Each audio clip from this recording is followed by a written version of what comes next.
যে কোনো চ্যালেঞ্জ নিতে প্রস্তুত থাকার আহ্বান সেনা প্রধানের।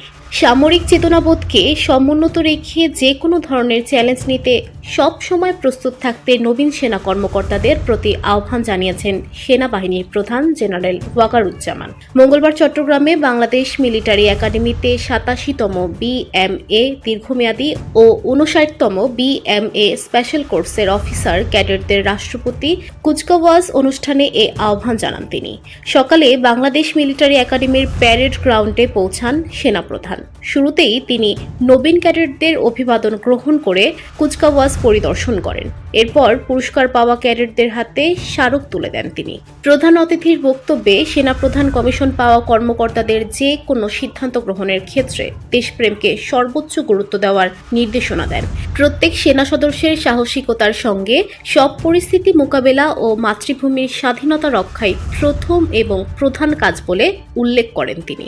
সেনাবাহিনীতে শৃঙ্খলা প্রধান চালিকা শক্তি উল্লেখ করে সেনাপ্রধান বলেন, নবীন কর্মকর্তাদের ওপর অর্পিত হবে সেনাবাহিনীর ভবিষ্যৎ নেতৃত্ব। তাই তাদের যে কোনো বিষয়ে চূড়ান্ত সিদ্ধান্ত নিতে নিজের বিবেকের দ্বারস্থ হওয়ার আহ্বান জানান তিনি। VOD Bangla news desk.